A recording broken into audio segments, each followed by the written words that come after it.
Le service du dîner battait son plein. Vendredi soir, 14 juillet 2017. 19h43. Casa Torres était bondée. Toutes les tables étaient occupées, avec une liste d'attente de 20 personnes dans le hall. L'odeur d'ail, de coriandre et de carnita grésillante emplissait l'air. Une musique de mariachi jouait doucement en fond sonore. C'était la fierté et la joie de mon père, le restaurant qu'il avait bâti à partir de rien, il y a 30 ans. Et j'étais sur le point de gâcher sa soirée parfaite. Je travaillais en cuisine depuis 6 heures d'affilée. Mon poste était celui des pâtes et des fruits de mer. J'étais responsable des camarones à la Gio, du pescado à la veracruzana, et des fettuccine poblano. Nous étions submergés. Les bons de commande s'imprimaient plus vite que nous ne pouvions dresser les assiettes. C'est là que j'ai fait l'erreur. La table 14 avait commandé le pescado, notre plat signature, un vivano rouge entier dans une sauce à base de tomates. Je l'avais préparé 1 millier de fois. Mais ce soir-là, épuisé et pressé, je l'ai dressé avec du riz au citron vert et à la coriandre, au lieu du riz blanc traditionnel. Une petite erreur, facilement réparable, sauf que le client de la table 14 était Rodrigo Mendoza, un critique gastronomique du Los Angeles Times, et mon père l'a vu avant qu'elle ne quitte la cuisine. Pourquoi? Sa voix a tranché le bruit de la cuisine, tel un couteau. Qu'est-ce que c'est que ça? J'ai levé les yeux des crevettes que j'étais en train de faire sauter.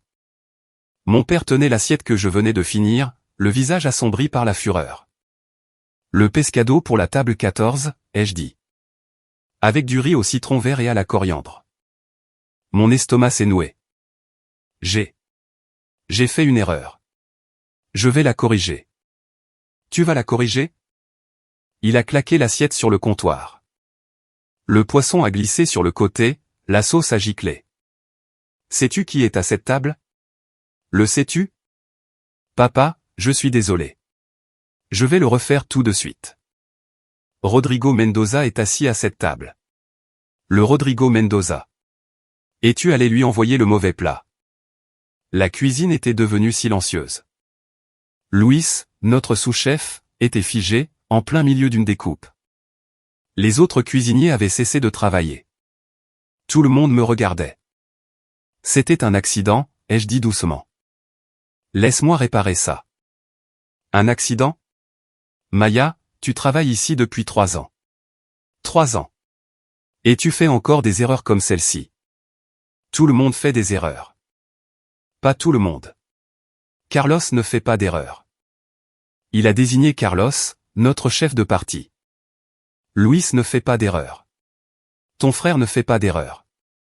Et voilà, mon frère, Javier. Javier avait travaillé à Casa Torres pendant 5 ans avant d'ouvrir son propre restaurant à Santa Monica.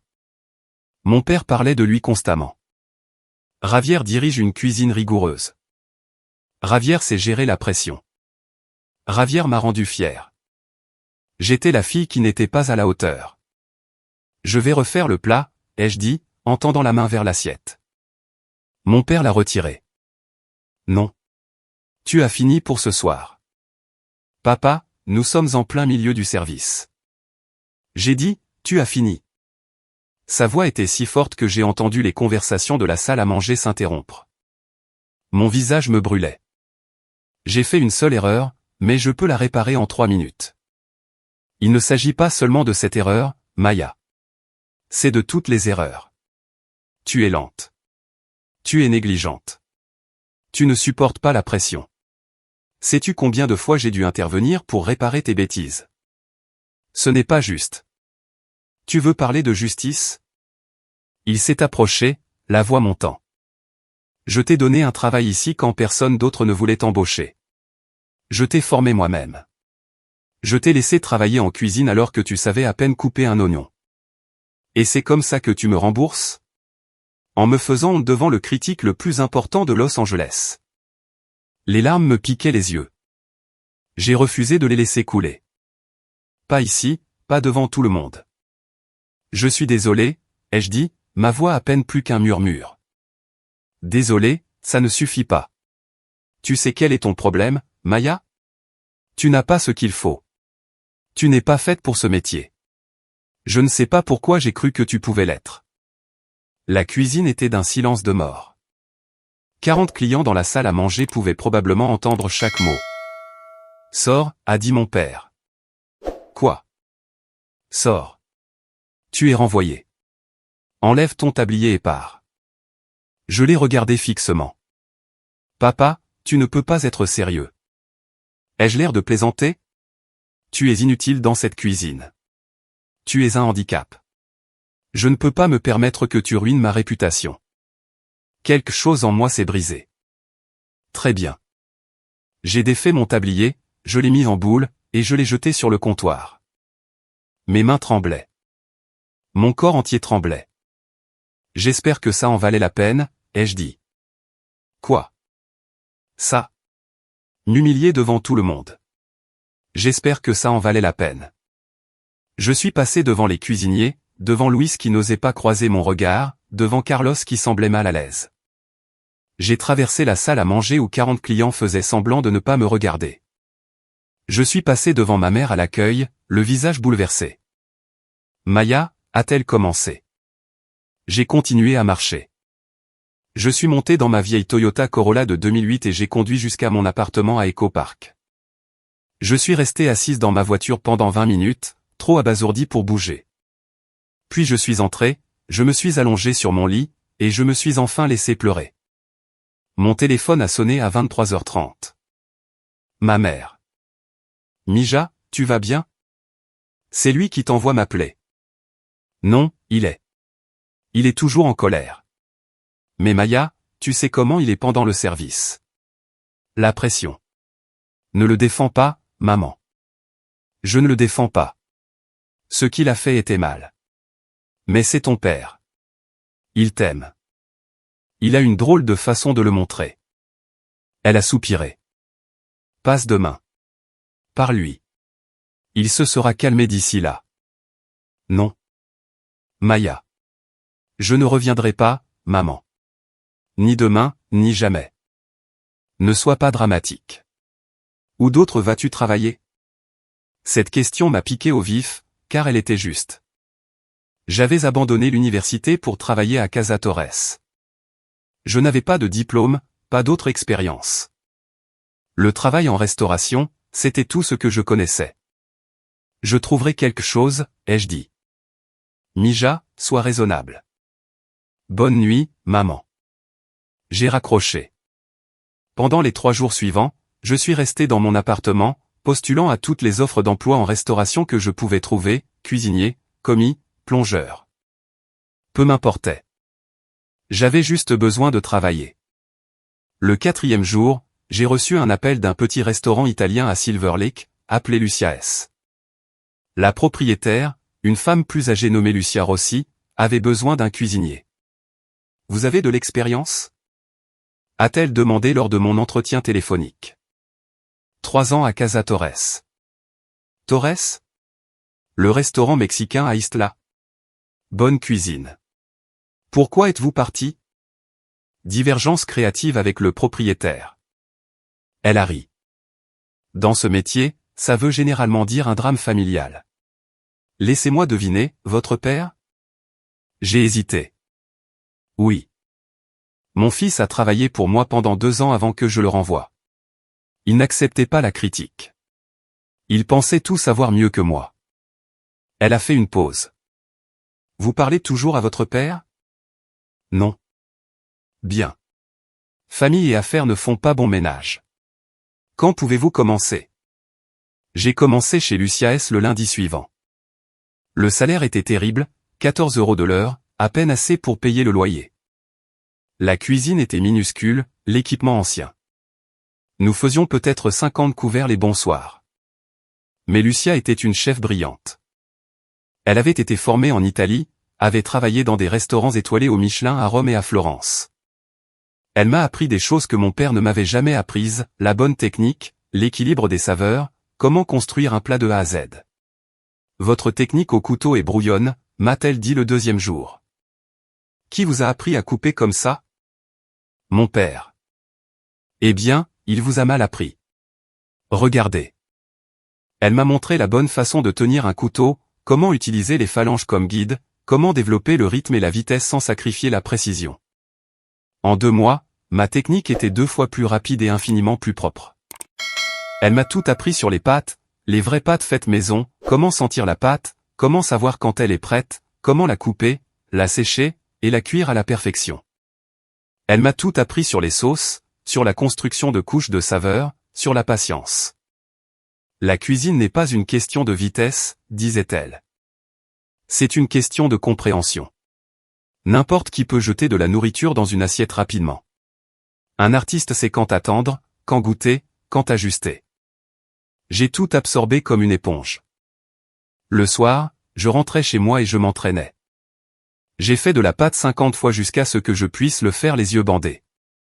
J'ai fait des sauces, ajustant et goûtant jusqu'à ce que je comprenne comment chaque ingrédient affectait l'ensemble. J'ai regardé des vidéos de cuisine, lu des livres de recettes, étudié. Mon père a appelé 2 fois au cours de ces 3 premiers mois. Je n'ai pas répondu. Ma mère appelait chaque semaine. Ton père veut que tu reviennes. Il est prêt à te donner une autre chance. Je ne veux pas d'autre chance. Maya, la fierté ne paiera pas tes factures. Je m'en sors très bien. Tu gagnes 14 € de l'heure. Tu pourrais gagner le double à Casa Torres. À quel prix, maman? Elle n'a pas su quoi répondre à cela. Après 6 mois chez Lucia S., je dirigeais la cuisine la plupart des soirs. Lucia me faisait confiance avec ses recettes, ses techniques, sa vision. Tu es doué, m'a-t-elle dit un soir après le service. Vraiment doué. Tu as de l'instinct, un talent naturel. Merci. Mais tu le gaspilles ici. Elle a fait un geste vers la minuscule cuisine. Tu devrais travailler dans un endroit plus grand, meilleur. J'aime bien être ici. Moi aussi, j'aime bien t'avoir ici. Mais je ne vais pas te retenir. Quand tu seras prête à passer à autre chose, tu le feras. Sans rancune. 3 mois plus tard, j'ai trouvé un emploi à Osteria Mozza à Hollywood, l'un des restaurants de Nancy Silverton. Un vrai nom, une vraie opportunité. J'y ai travaillé pendant 1 an, apprenant des meilleurs chefs de Los Angeles. Le rythme était brutal, les normes incroyablement élevées. Je faisais des journées de 16 heures, et je rentrais chez moi avec des brûlures sur les bras et des coupures aux doigts. J'ai adoré chaque seconde. Mais j'apprenais aussi autre chose. J'apprenais le côté commercial, comment les restaurants gagnaient de l'argent, comment ils géraient les stocks, comment ils fixaient les prix des menus. Je prêtais attention aux directeurs, je posais des questions, j'étudiais leur système. Parce qu'une idée se formait dans ma tête, une idée dangereuse, ambitieuse, et probablement stupide. Je voulais ouvrir mon propre restaurant. J'ai commencé à économiser chaque centime. Je vivais de riz et de haricots, je faisais des services doubles, je prenais des heures supplémentaires partout où je pouvais. En 18 mois, j'avais économisé 23 000 €. Loin d'être assez pour ouvrir un restaurant, mais assez pour commencer. J'ai rencontré Roberto Chin lors d'un dîner éphémère dans le centre de la. C'était un homme d'affaires et un investisseur, spécialisé dans les projets de restauration. Nous avons commencé à discuter après que j'ai cuisiné un menu dégustation en 5 services pour sa table. Ce bar, a-t-il dit, en montrant son assiette vide. Où avez-vous été formé? Osteria Mozza. Avant cela, Lucia S. Et avant cela, le restaurant de mon père. Le restaurant de votre père? Casa Torres à Istla. Je connais cet endroit. Bonne cuisine. Traditionnelle. Très traditionnelle. Mais vous faites quelque chose de différent. Ce bar. Ce sont des ingrédients mexicains avec une technique italienne. Une fusion, mais réfléchie, pas gadget. C'est exactement ce que j'essaie de faire. Nous avons parlé pendant 2 heures. Je lui ai parlé de mon idée, un restaurant qui mélangerait mon héritage mexicain avec les techniques italiennes que j'avais apprises. Raffiné mais accessible, de haute qualité mais sans prétention. Combien avez-vous économisé? A-t-il demandé. 23 000 €. Il a ri. Il vous en faudra 10 fois plus. Peut-être 20. Mon cœur a sombré. Je sais. Je ne suis pas encore prête, mais un jour. Et si je vous disais que j'investirais? Je l'ai regardé, stupéfaite. Sérieusement? J'aime votre cuisine. J'aime votre vision. Plus important encore, j'aime votre humilité. Vous savez ce que vous ne savez pas. C'est rare. Il a fait une pause. J'apporterai 200 000 € pour une participation de 40%. Vous apportez vos 23 000 € et votre expertise. Nous partageons les bénéfices à 60/40, en votre faveur. Êtes-vous sérieux? Je ne plaisante pas avec l'argent. 6 mois plus tard, nous avons ouvert Marisol à Culver City. 28 places, une cuisine minuscule, et un menu qui proposait des plats comme des raviolis de côte de bœuf braisés au piment, un risotto au mole negro, et des arancini de carnita, une fusion italo-mexicaine, parfaitement exécutée. Nous avons failli faire faillite au cours des 3 premiers mois.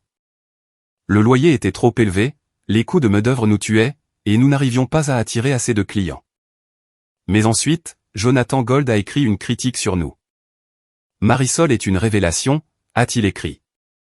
La chef Maya Torres prend le meilleur de son héritage mexicain et des techniques italiennes qu'elle maîtrise, pour créer quelque chose de entièrement nouveau. Ce n'est pas de la fusion pour le plaisir de la fusion. C'est une cuisine réfléchie, délicieuse, et importante. Après cette critique, nous avions une liste d'attente de 2 mois. Nous avons commencé à faire des bénéfices au 6e mois.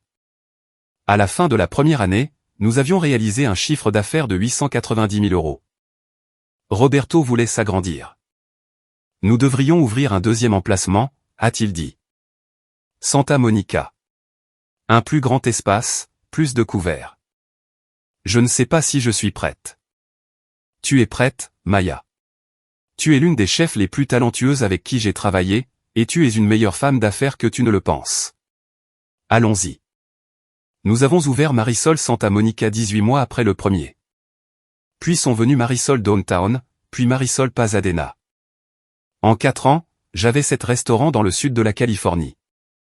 Notre chiffre d'affaires annuel s'élevait à 8,3 millions €. En 6 ans, j'avais 12 restaurants. Nous nous étions étendus à San Diego et à Orange County. Le chiffre d'affaires a atteint 18 millions €. J'avais 29 ans. Mon père n'a jamais appelé, pas une seule fois en 6 ans. Ma mère, elle, le faisait de temps en temps. Elle me parlait de Casa Torres, comment les affaires étaient stables, comment mon père avait engagé un nouveau cuisinier, comment Javier envisageait d'ouvrir un 2e restaurant à Westwood.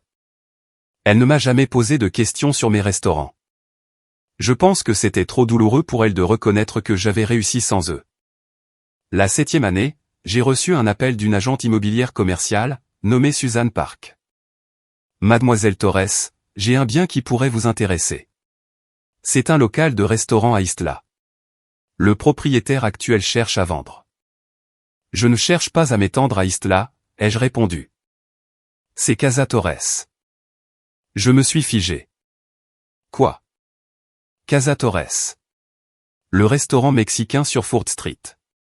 Le propriétaire cherche à prendre sa retraite. Il en demande 2,1 millions € pour l'entreprise, le bâtiment, et tous les actifs.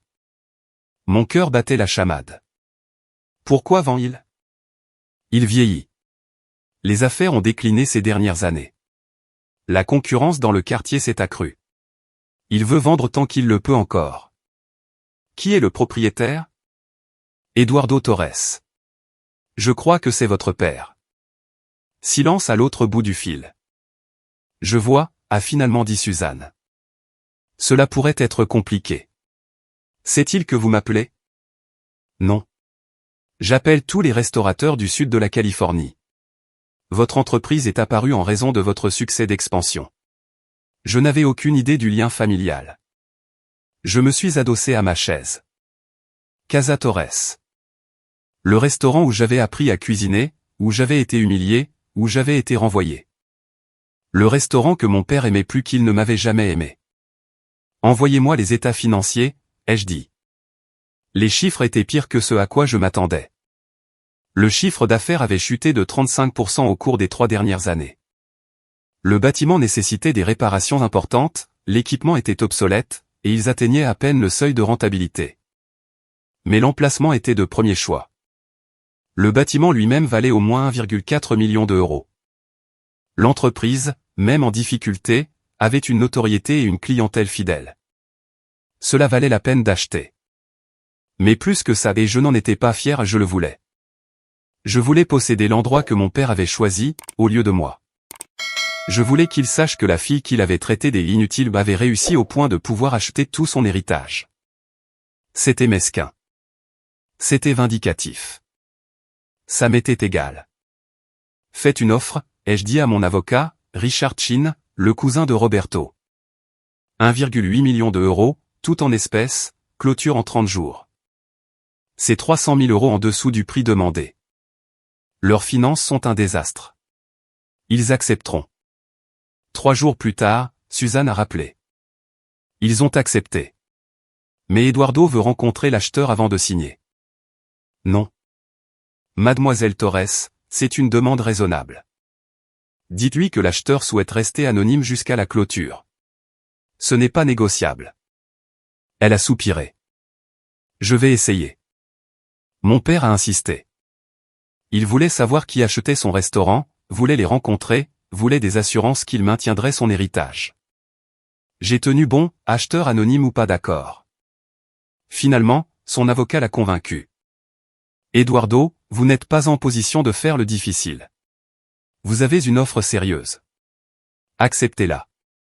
La clôture était prévue pour le 23 octobre 2024, à 14 h, dans le bureau de Richard à Century City.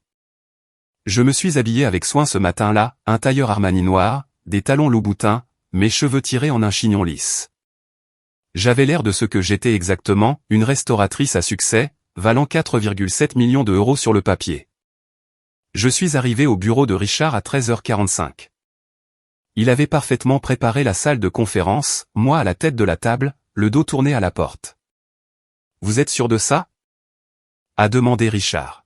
« Ça va être brutal. » Bien. Mon père est arrivé à 14h03. J'ai entendu sa voix dans le hall, parlant à l'assistante de Richard, ce baryton familier, un peu plus rauque maintenant avec l'âge. Ma mère était avec lui. Je l'ai entendu aussi. Richard les a fait entrer dans la salle de conférence.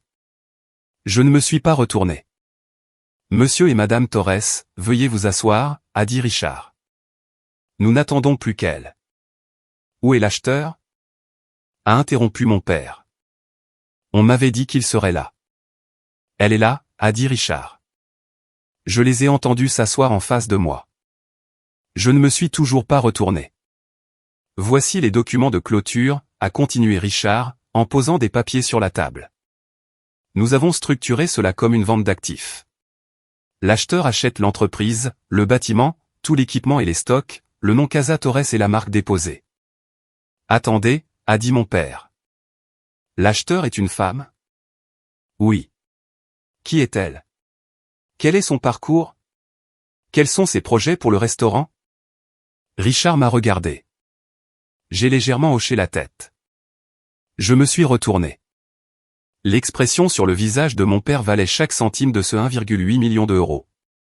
Sa bouche s'est ouverte. Son visage est devenu blanc, puis rouge, puis à nouveau blanc. Ses mains se sont crispées sur le bord de la table. Ma mère a eu un hoquet de surprise. Maya ? Bonjour, papa, maman. Mon père a essayé de parler. Aucun mot n'est sorti. Tu achètes Casa Torres ? A finalement réussi à dire ma mère. Oui. Mais comment ? Où as-tu trouvé ? Elle a regardé autour de la salle de conférence, le mobilier coûteux, Richard dans son costume à 3 000 euros. Je ne comprends pas. Mademoiselle Torres possède et exploite 12 restaurants dans le sud de la Californie, a dit Richard d'une voix douce.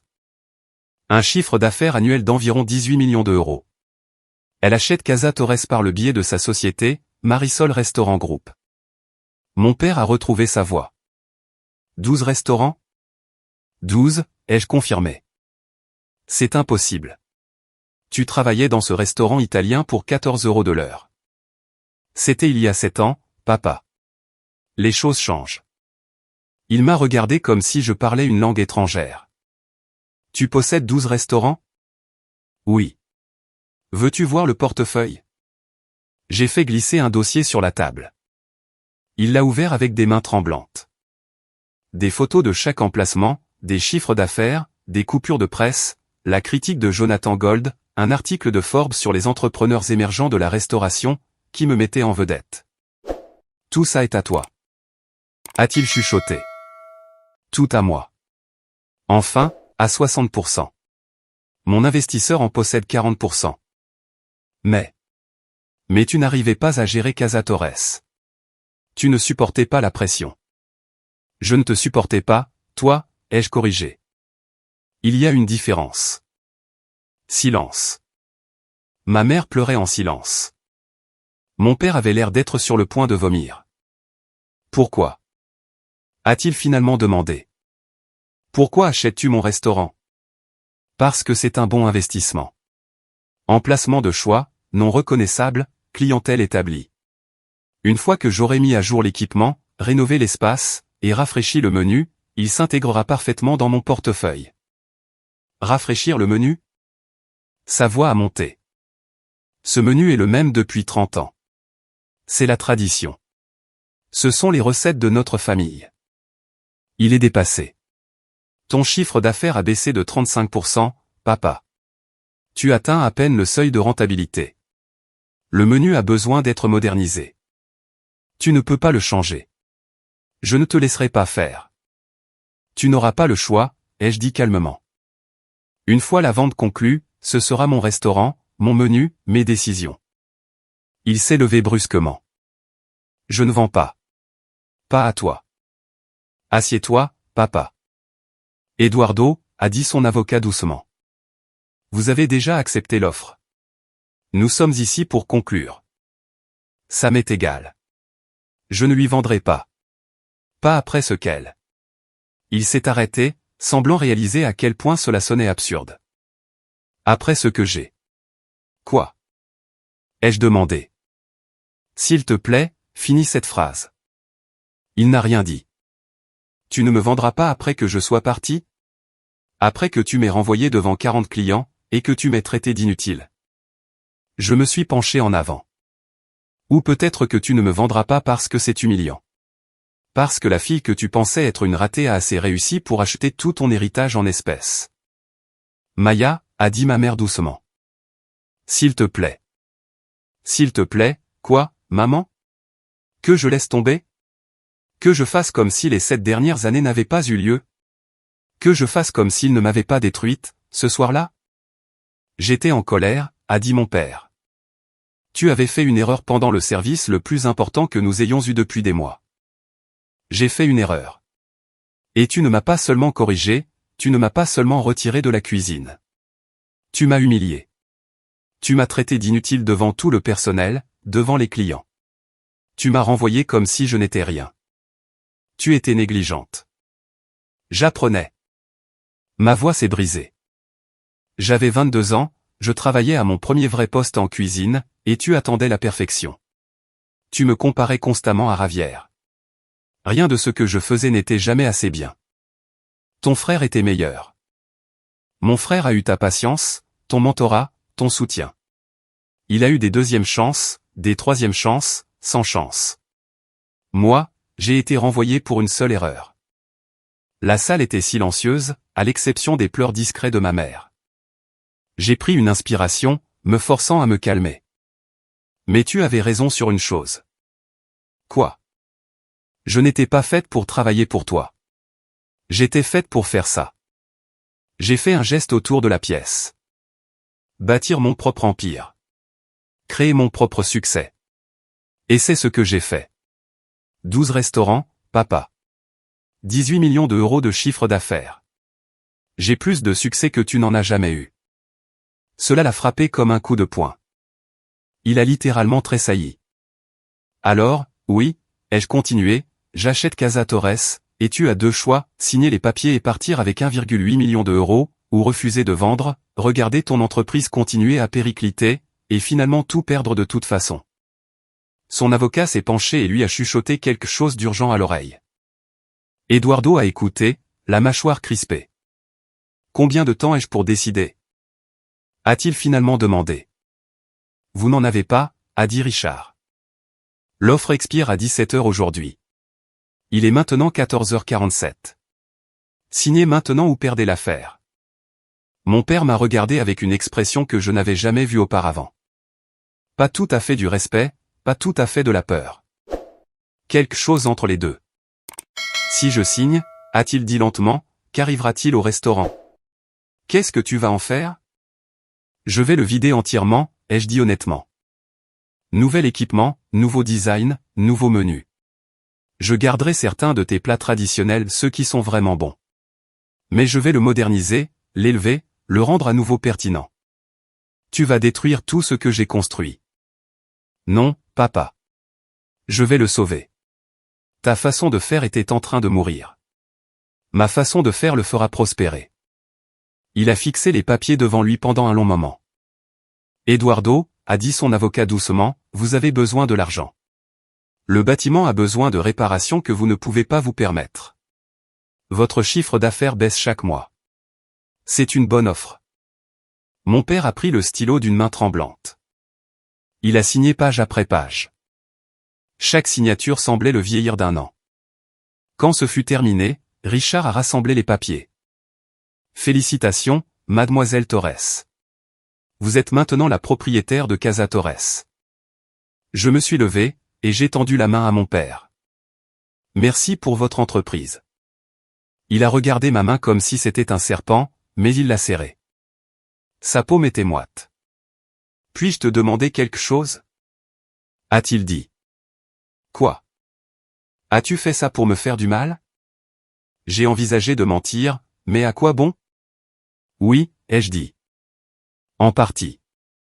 Mais aussi parce que c'est un bon investissement, et parce que je vais faire ce que tu n'as jamais pu faire, le rendre à nouveau prospère. Il a hoché la tête lentement. Je suppose que je le mérite. Tu mérites bien plus que ça. Ma mère s'est levée. Maya, pouvons-nous parler, s'il te plaît? Je ne pense pas qu'il y ait quoi que ce soit à dire, maman. S'il te plaît. 5 minutes. Juste toi et moi. J'ai regardé Richard. Il a hoché la tête.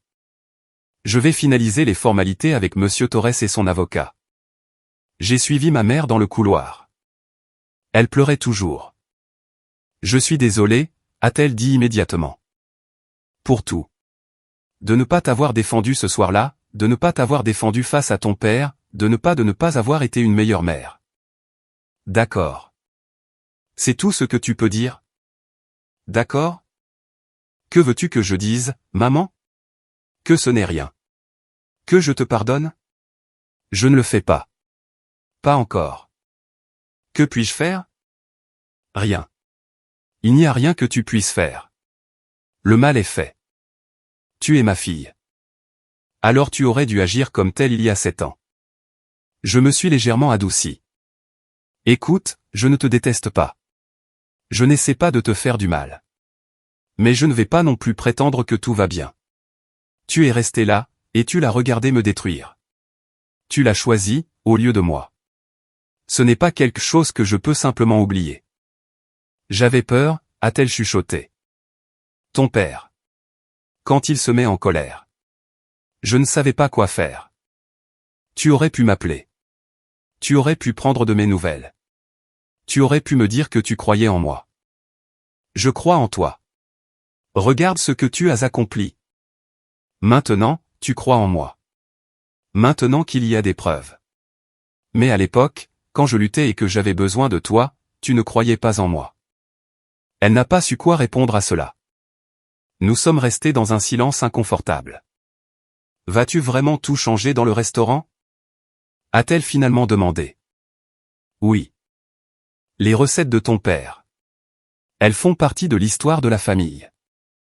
Alors peut-être auriez-vous dû me traiter comme de la famille quand c'était important. Elle a tressailli. C'est cruel. Vraiment? Est-ce plus cruel que de regarder son mari renvoyer sa fille, et de ne rien dire? Que de choisir sa fierté au détriment de son bien-être? J'étais dans une position impossible. Non, maman. Tu étais dans une position inconfortable. Il y a une différence. Je me suis retourné pour retourner dans la salle de conférence. Est-ce que ça ira un jour, entre nous? A-t-elle demandé. J'ai fait une pause. Je ne sais pas. Peut-être. Mais il faudra bien plus que des excuses. À l'intérieur, les formalités étaient terminées. Mon père se tenait près de la fenêtre, regardant la ville. Son avocat rangeait ses affaires. Nous avons terminé ici, a dit Richard. La propriété est officiellement la vôtre, mademoiselle Torres. Merci, Richard. Mon père s'est retourné. J'ai une demande. Quoi? Laisse-moi rester pendant 30 jours pour aider à la transition, pour former ton personnel aux recettes. Non. Maya, s'il te plaît. Ces recettes, c'est 30 ans de travail. Les recettes de ma mère, de ma grand-mère. J'ai tes recettes, papa. Tu as laissé un classeur de recettes complet dans la cuisine. Je n'ai pas besoin de toi pour former qui que ce soit. Mais... Non. Nous avons terminé. Tu as 30 jours pour vider tes affaires personnelles. Après cela, la propriété est à moi, et tu n'y es plus le bienvenu. Il avait l'air de l'avoir giflé. Tu me détestes vraiment à ce point. Je ne te déteste pas, ai-je dit honnêtement. Mais je n'ai pas confiance en toi, et je n'ai pas besoin de toi. C'est ce que tu n'as jamais compris. Tu pensais que j'avais besoin de Casa Torres, que j'avais besoin de ton approbation, que j'avais besoin de toi. Mais j'ai construit 12 restaurants sans rien de tout cela. Je n'ai pas besoin de toi maintenant. J'ai pris mon sac. Le virement sera effectué dans les 48 heures. Après cela, c'est fini. Plus de contact, sauf par l'intermédiaire des avocats. Maya, a commencé ma mère. Au revoir, maman. Papa. Je suis sorti de cette salle de conférence la tête haute. La rénovation de Casa Torres a pris 4 mois. J'ai tout vidé, nouvel équipement de cuisine tout à la pointe de la technologie, une nouvelle salle à manger avec une esthétique mexicaine moderne, chaleureuse mais haut de gamme, un nouveau bar avec une sérieuse sélection de mezcal, et un menu entièrement nouveau. J'ai gardé 5 des plats traditionnels de mon père, ceux qui étaient vraiment bons, le mole poblano, la cochinita pibil, les chile relleno. Mais je les ai sublimés, avec de meilleurs ingrédients, des techniques raffinées, et un dressage magnifique. Le reste du menu était le mien, ma vision, la fusion mexicaine, le style pour lequel j'étais devenu connu. Ravioli de côte de bœuf braisé au piment. Risotto au mole negro. Arancini de carnita. Coquille Saint-Jacques à la tequila et au citron vert avec une purée de maïs. J'ai embauché une nouvelle équipe de jeunes cuisiniers passionnés qui voulaient apprendre. Je les ai bien payés, 18 € de l'heure pour commencer, assurance maladie, congé payé. J'ai créé l'environnement de cuisine que j'avais toujours voulu. Casa Torres, rebaptisé Casa Miel, a rouvert le 15 mars 2025. Les critiques étaient incroyables. Maya Torres a pris l'héritage de son père et l'a transformé en quelque chose d'extraordinaire, a écrit Patricia Escarcega dans le La Times. Ce n'est pas votre restaurant mexicain traditionnel. C'est raffiné, innovant, excitant. Et c'est complet tous les soirs. Nous avions une liste d'attente de 3 mois en l'espace de 2 semaines. Le chiffre d'affaires de la première année a atteint 2,4 millions d'euros. C'était l'emplacement le plus rentable de tout mon portefeuille. Mon père n'est jamais passé, n'a jamais appelé, n'a jamais reconnu le succès du restaurant. Ma mère a appelé une fois, 6 mois après l'ouverture. Je suis passé devant Casa Miel, a-t-elle dit. Il y avait une file d'attente devant la porte. Oui, nous marchons bien. Ton père en a entendu parler. De son succès. Bien. Il ne l'admettra pas, mais je pense qu'il est fier, à sa manière. Je n'ai pas besoin de sa fierté, maman. Je n'en ai jamais eu besoin. Je sais. Je pensais juste que tu devais le savoir. Nous avons parlé encore quelques minutes de choses sans importance, puis nous avons raccroché. 1 an après l'ouverture de Casa Miel, j'ai été présenté dans Forbes comme l'une des 30 entrepreneurs les plus prometteurs de moins de 30 ans. L'article détaillait mon parcours, de mon renvoi par mon père à la construction d'un empire de restauration de 24 millions d'euros. Certaines personnes sont motivées par les encouragements, ai-je dit à l'intervieweur. Moi, j'ai été motivé par le fait qu'on m'a dit que j'étais inutile. Cela m'a donné quelque chose à prouver. L'article est devenu viral dans l'industrie de la restauration. Mon téléphone a sonné 3 jours après sa publication. Numéro inconnu. J'ai failli ne pas répondre. Maya. La voix de mon père. J'aurais dû raccrocher, mais la curiosité l'a emporté. Que veux-tu ? J'ai lu l'article dans Forbes. D'accord. Tu leur as dit que je t'avais renvoyé. Tu leur as dit que je t'avais traité d'inutile. Oui. C'est la vérité. Silence. Était-ce nécessaire? A-t-il finalement demandé. Devais-tu m'humilier publiquement? J'ai ri. Un rire amer. Tu m'as humilié publiquement il y a 7 ans, papa, devant 40 clients. Tu te souviens? C'était différent. Comment? En quoi était-ce différent? J'étais en colère. C'était sur le moment. Toi, tu l'as dit délibérément à un journaliste. J'ai dit la vérité à un journaliste. Je suis désolé si la vérité est embarrassante pour toi. Peut-être aurais-tu dû y penser avant de me renvoyer devant tout le monde. Je t'ai donné un travail quand personne d'autre ne voulait de toi. J'ai mérité ce travail. J'y ai travaillé pendant 3 ans, et tu m'as jeté comme si je n'étais rien. Tu as fait des erreurs. Tout le monde fait des erreurs. Je criais maintenant. Mais tu ne m'as jamais accordé la même indulgence qu'à Ravière. Tu ne m'as jamais donné la chance d'apprendre, de grandir, de faire mes preuves. Tu as décidé que j'étais inutile, et c'était tout. J'avais tort. Cela m'a arrêté net. Quoi?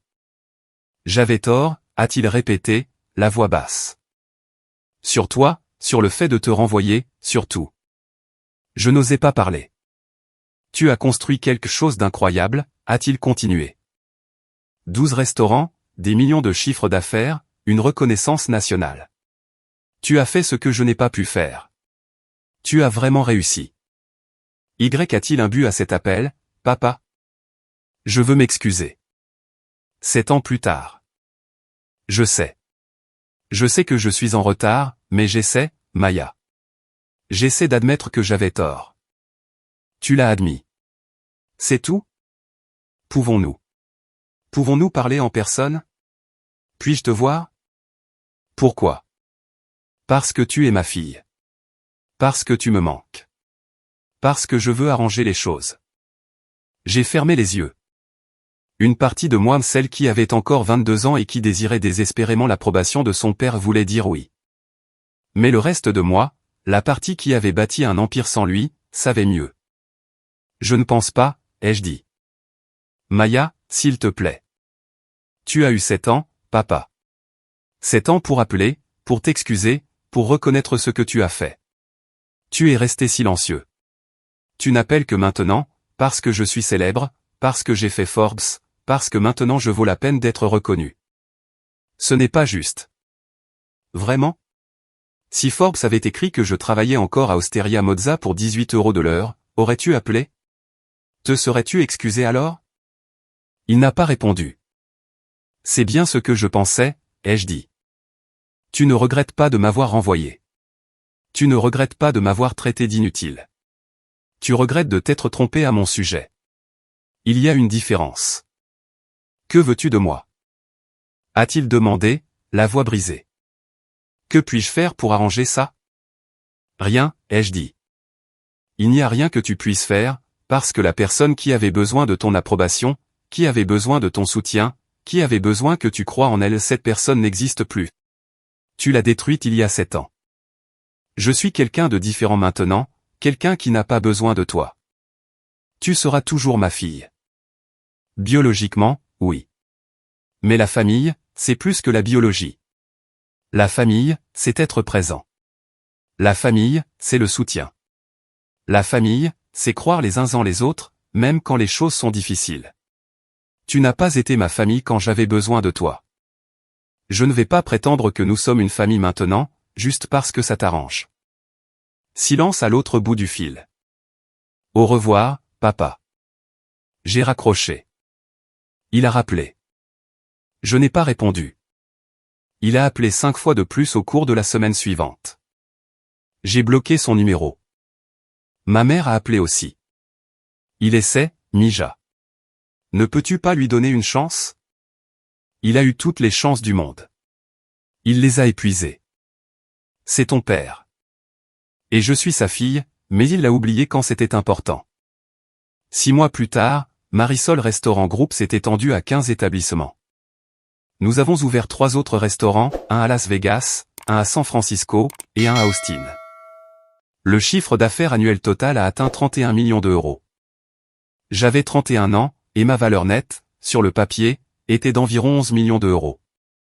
Casamiel a continué de prospérer. C'est devenu l'établissement phare, celui présenté dans les magazines et les blogs culinaires, celui où les célébrités venaient manger, celui qui prouvait qu'on pouvait honorer la tradition tout en embrassant l'innovation. Chaque fois que quelqu'un le louait, chaque fois qu'un critique écrivait une critique élogieuse, chaque fois que nous avions une file d'attente à l'extérieur, je pensais aux mots de mon père, « Tu es inutile ». Et je souriais, parce que je lui avais prouvé qu'il avait tort, de la manière la plus permanente possible. J'avais acheté son héritage, et je l'avais amélioré. Le mois dernier, j'ai été invité à prendre la parole lors d'une conférence de l'industrie de la restauration, bâtir un empire de la restauration prospère, de cuisinier à PDG.